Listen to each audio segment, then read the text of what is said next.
Alright guys, here I know I don't normally do unboxings, but it's a nice day and I got something pretty cool. So this is, a very rare occasion that I'm gonna, have an unboxing video on my channel. But this is really cool. Now, this was a partial trade. I actually traded my ACR plus cash for this gun.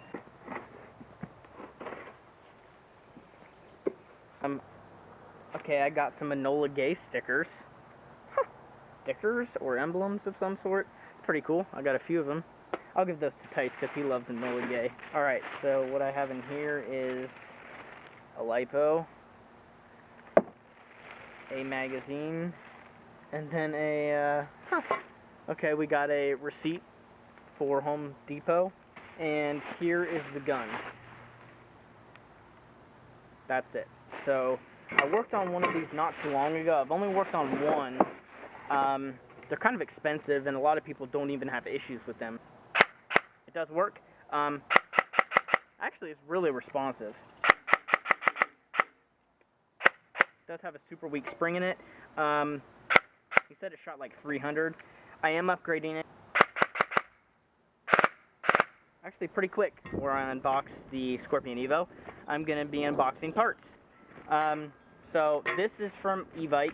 Now, EVO actually got this to me really freaking quick. I ordered on Thursday night, so the first business day would have been Friday. I think they shipped Monday, and today's Tuesday. They must have shipped Friday then. They got it out super quick, which is very, it's not normal for EVO, in my experience at least. So what I have here is I have a metal hop-up unit for my ICS M4. The stock plastic ones are literally like cardboard. They just fracture. Even in cold weather, they just crack. They're garbage. And ICS about 2 years ago came out with this metal hop-up, and this is what comes in their new guns. And so I'm going to try this in my ICS M4. It's the old type body, but it's still on spec. So this should work out great for me. And then for the Scorpion EVO, I got the 14mm thread adapter. So that I can use flash hiders like this. I'm going to put that on there. And then indoor, I could use a tracer unit if I want. So I have two options there.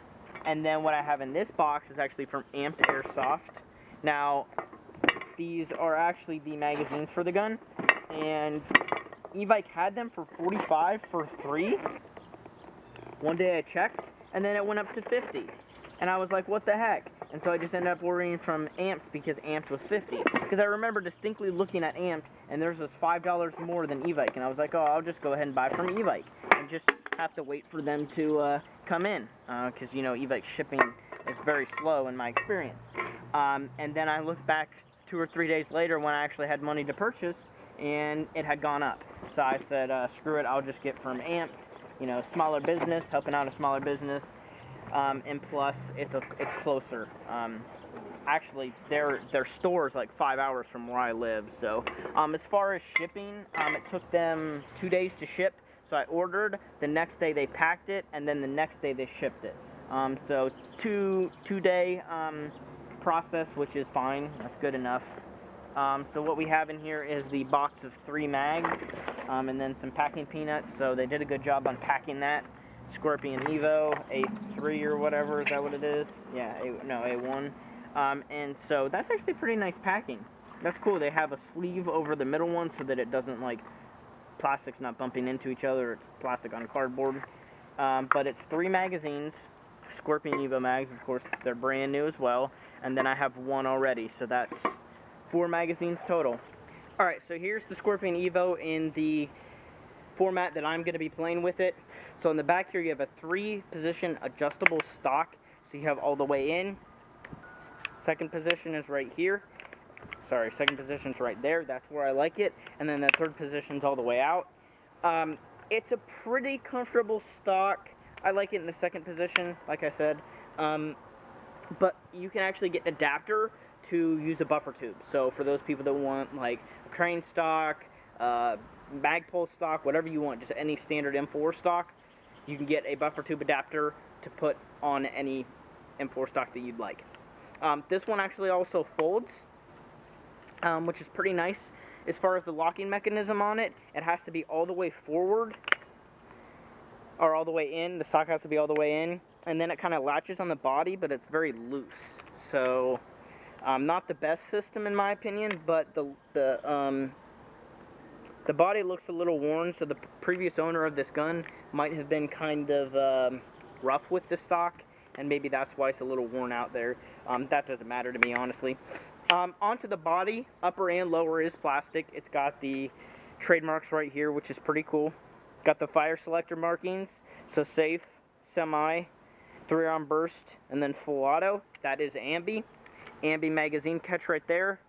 Bolt lock. The grip, I don't care for.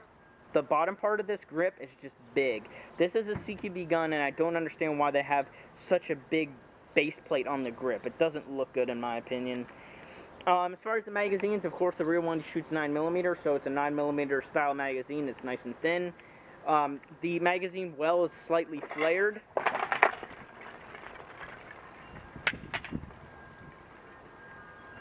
You also have a set of sights.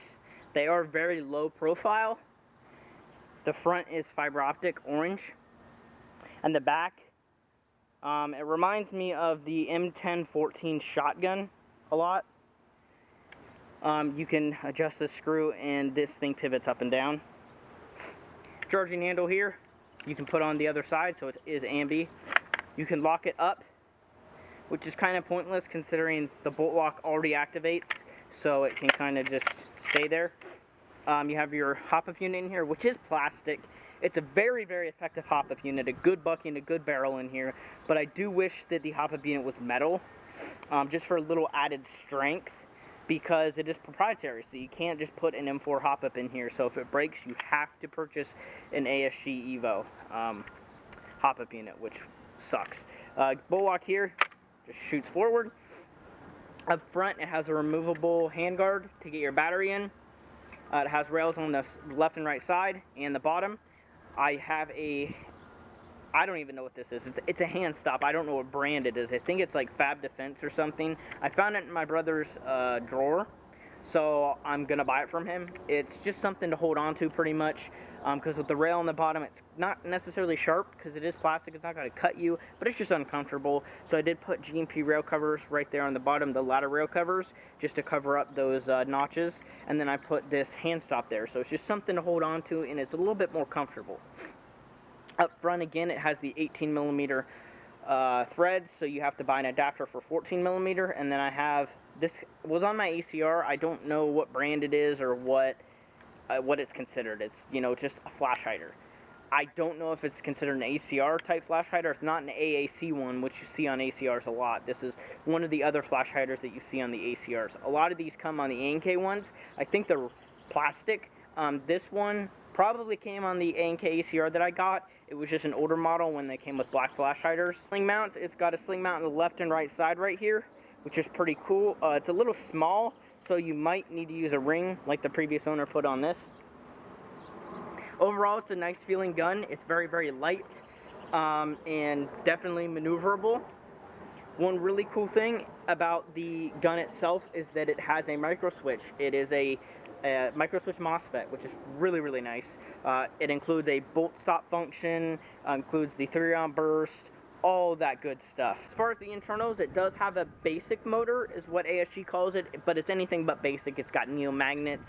It is a higher torque, so it's going to be for lower rate of fire. The gearbox shell is actually CNC. That's what they say it is. I'm not sure if that's true. It's very, very light, so it's probably true CNC aluminum. It's pretty strong. It's proprietary, of course. It's very thick on the front. I wouldn't run anything too hard in this. Spring-wise, I wouldn't go over a 120. A 120 should get you like 400 FPS, so you shouldn't have to go over that.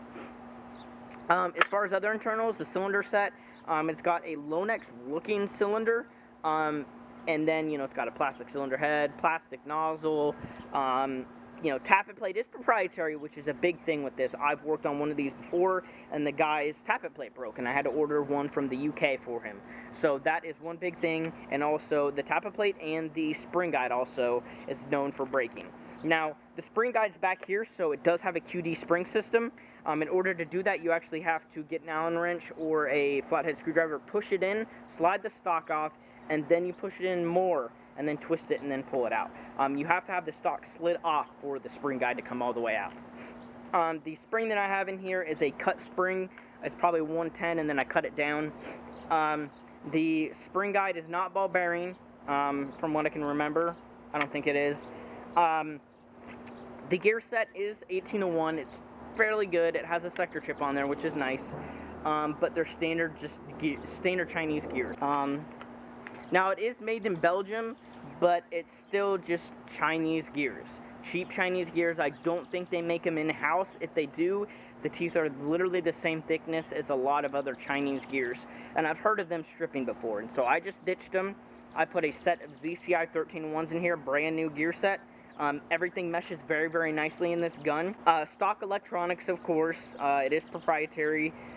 There is a Gen 2 electronics set out for this gun. I'm not sure if they started shipping because the new electronics came out about a month or two ago, and I'm not sure, again, if they started shipping in the gun stock yet or not. If the electronics do break on this, I'll probably upgrade or contact ASG and just see if they can send me the original electronics or, you know, what we can work out. I have heard of these frying before. It's not super common, but of course with any electrical MOSFET systems, there's always times where they fry. As far as the trigger pull, honestly, it's really, really nice. I would not change anything about it. In fact, I didn't shorten the trigger pull. So you flip it to semi-auto, and the spring in here is hardly anything. There's like no resistance on the spring. The trigger's plastic and it's almost straight. Look at it. It's not curved very much at all. And so it's very, very comfortable. They do make straight triggers for this gun, by the way. As far as the micro switch, it's all the way in the very back. So you pull the trigger, it's right there in the very back. So it's not like some of those guns where when you're pulling the trigger on the micro switches, it'll fire like, say, right here, but you have a whole bunch of play in the back. That happens a lot with HPA engines. That happens with jacks. That happens with V12s. A lot of those HPA engines, it like fires right in between, and you have to kind of try to eliminate that slack behind it. And that's where you have issues eliminating that slack, because there's a whole bunch of slack in front of it and behind it. You have to eliminate the slack in front and behind. I hope that makes sense. With this, if you wanted to shorten it, I'm sure you could, and you could just have it right there on that switch. But I wouldn't do it because it would probably disable the safety. Plus, this gun, you can't shoot as quick as possible. Now, you can't spam it, so you can't sit here and go like that and it keep up. Now, that's kind of disappointing to me because I love shooting super quick. As you guys know, you watch my gameplay, I shoot super quick on semi-auto. It's nice. And you cannot do that with this gun. But this is more of my non-controversial gun, okay? So I can't shoot super quick on semi-automatic. It's only shooting 25 rounds a second on full auto. So this is the gun where if you're complaining about it, shooting 340 FPS as well with .2s, if you're complaining about it, you're just straight up stupid.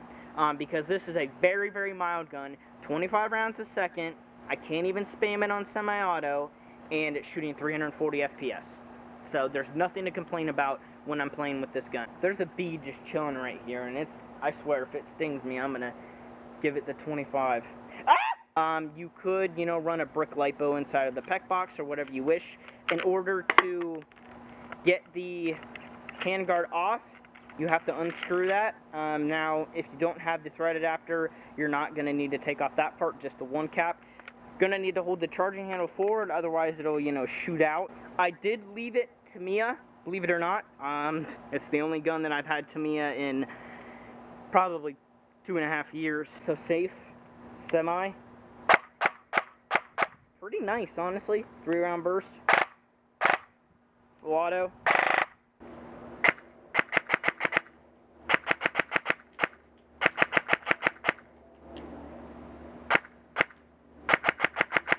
Again, I'm only running 340 FPS, so I'm not shooting hard whatsoever. I can play at any field with this.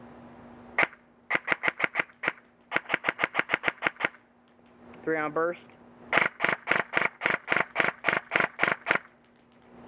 Alright, so it's empty.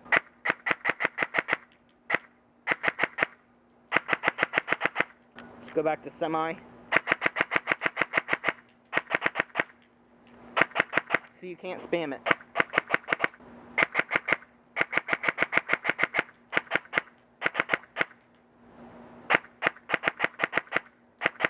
See, just won't shoot fast. 3-round burst. But if you need to get rounds down range, you know, you got that burst, got that full auto. And even burst, you can't shoot it super quick. It's not like an HPA engine where you can just shoot it super quick and pretty much make it sound like full auto.